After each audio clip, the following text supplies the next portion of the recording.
Ashamaar ka fuunee daawwattootaa fi hordoftoota keenyaa akkam nagaa jirtu nageenyi rabbii guddaan bakkuma isin jirtanitti isinirra haa jiraatu jecha Anolee Global Media irraa oduu guyyaa irraa qabannee isiniif dhiyaanneerra.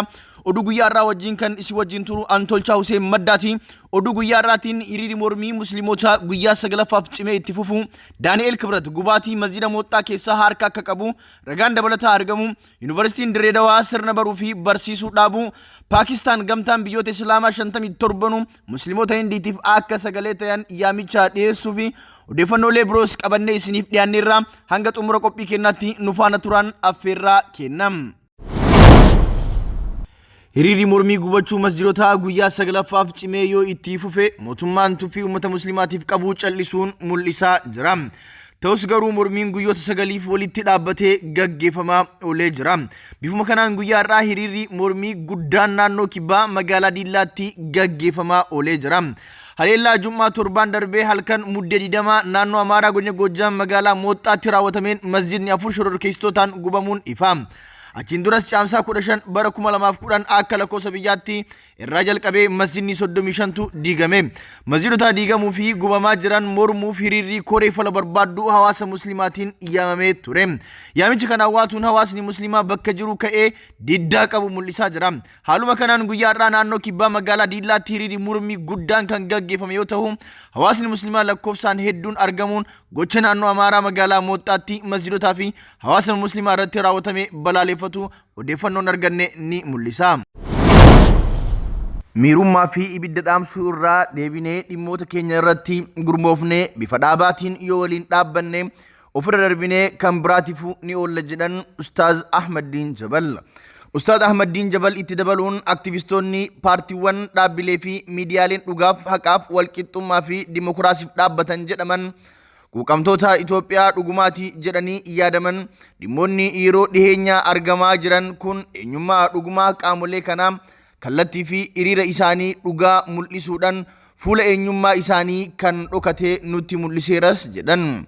Dubbii isaanii itti fufuun Ustaaz Ahmadiin nuti musliimoonni gubbaa hanga jalaatti yoo gurmoonne fi dhimma waloo keenyaatiin gamtaaf dhaabbachuu dandeenye dhimmooti muslimaa yeroo hundaa kanneen akka majlisaa rakkoo barattoota muslimaa fi dhimmooti masjidoota keenyaa dhiisaati mirgaa fi walqixxummaa barbaachisu kan mulqamne kadhannee osoo hin taane sagalee fi humna akkasumas gamtaa qabnuuf jecha kadhatamnee nuuf deebifamas jedhan.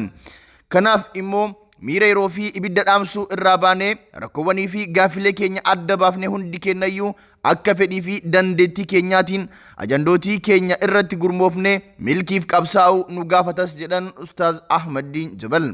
Ustaaz Ahmadiin Jabal dhumarrattis yoo jabaannee kana goone miidiyaan inni akkasii dhimma keenya hin gabaafne jedhu irraa baanee miidiyaa dhimma keenyaa fi kan biyyoolessaa kanneen biroo walqixxummaan gabaasu arganna. Yoo akkas gochuu dandeenye of bira darbinee biyyaa fi lammiif abdii gaachana taana.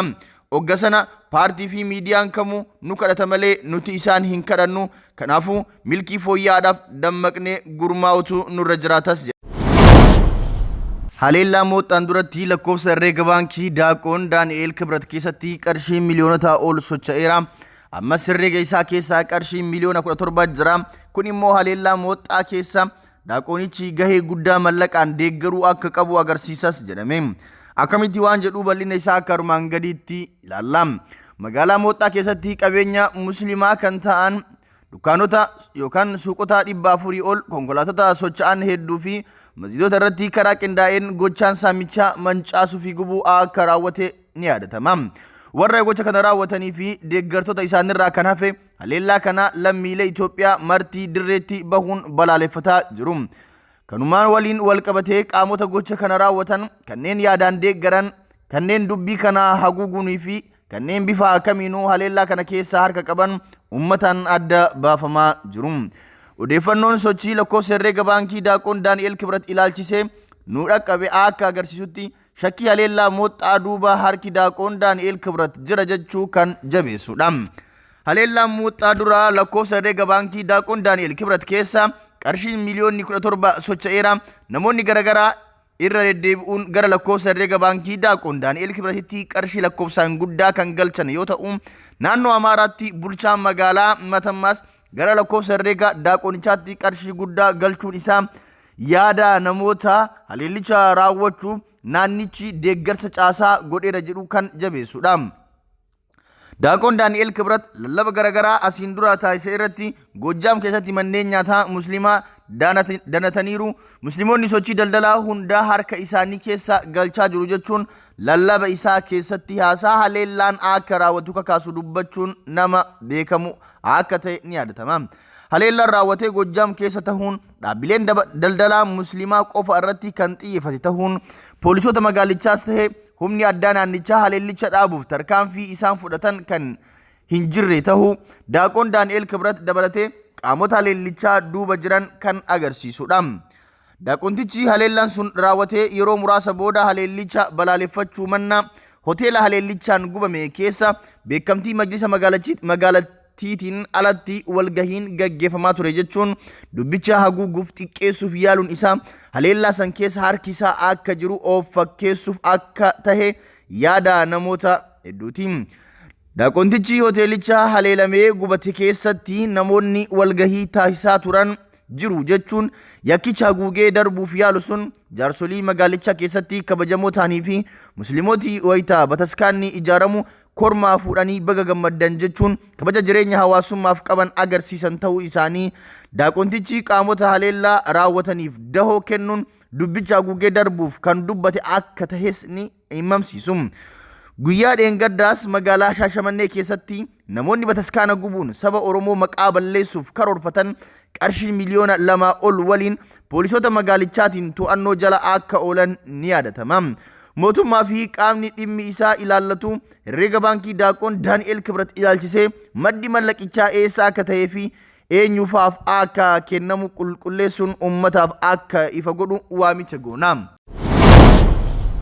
Yuunivarsiitii Dirree Dawaa lubbuu barattootaa oolchuuf barnoota addaan kutuuf murteessine jedhe. Barataa Yuunee Alamaayyoo jedhamu ajjeefamuu hordofee Yuunivarsiitiin Dirree Dawaa barattoota gara maatii isaaniitti deebisuuf murteesse.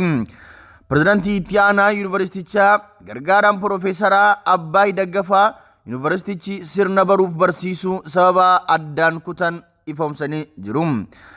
Seeneetiin Yuunivarsiitichaa lubbuu barattootaa oolchuuf qaama dhimmichi ilaalu wajjin mari'atee murteesse jedhan. Shira mooraa ala siyaasa biyya keessaatti xaxamuun lubbuun barattootaa homaa hin beekne darbaa waan jiruufi kaleessa barataa Yuunivarsiitichaa waggaa 3ffaa baratu Yuunee Alamaayyoo jedhamu namoota eenyummaan isaanii hin baramneen ajjeefamee jiras jedhan. Tasgabbiin Yuunivarsiitichi keessatti dhabamuun kaleessa kan mudate miti. Kanaaf immoo yeroof hanga haalli kun tasgabbaahu Yuunivarsiitichi sirna baruu fi barsiisuu adda kutee barattoonni gara maatii isaanii akka deebi'an murteesses jedhan. Paakistaan gamtaan biyyoota Islaamaa musliimoota Indiyaatiif sagalee akka tahu gaafatte. Paakistaan seera musliimotaa cunqursuu kan Indiyaan dhiheenya labsite ilaalchisee miseensonni gamtaa biyyoota Islaamaa 57 sagalee tokkoon akka balaaleffatan gaafatte. Ministeerri Ajaalaa biyyattii Sheekh Muhammad Qureeshii sanbata har'aa ibsa kennaniin Paakistaan dhimmicha irratti mari'achuuf walgahii ministeeronni biyyoota 57 irratti hirmaatan Islaamabaad keessatti keessummeessuuf qophaa'aa jirtis jedhan. Ministeer Qureesh ibsa isaa kanaan seera musliimoota cunqursuu kan Indiyaan dhiheenya baafte kana lammiilee Indiyaa hordoftoota amantaa biroo tahanis musliimoota waliin mormaa jiraachuu ibsuun kun immoo seerichi hamaa ta'uu isaatii fi lammiilee biyyattii walqixxummaatti amanan biratti fudhatama kan hin argatin ta'uu mul'isa jedhan. Sheekh Muhammad Qureeshiin dhimma musliimoota Kaashmiir ajandaa marii ministeerota haajaa alaa biyyoota gamtichaa akka ta'uu fi lammiilee Kaashmiir baatii 5 darban guutuu addunyaa irraa addaan baafamanii humna waraana Indiyaatiin dararamaa jiraniif sagalee ta'uun dirqama jedhe. Mootummaan Indiyaa paartii olaantummaa amantaa Hinduu leellisuun hoogganamu dhiibbaa musliimoota irratti raawwatu hammeessaa kan dhufe yoo ta'u onkololeessa darbee mirga ofiin of bulchuu kutaa Kaashmiir haquun naannicha humna waraanaatiin mootummaa jiddugaleessaa jalatti deebisuun ni yaadatama. Haaluma wal fakkaatuun muddee 11 bara 2019 paarlamaan biyyattii heera baqattoota musliimaa qofa lammummaa dhorkatu erga baasee booda biyyattii keessatti mormiin bal'aan kan gaggeeffamaa jiru ta'uunis ni beekama.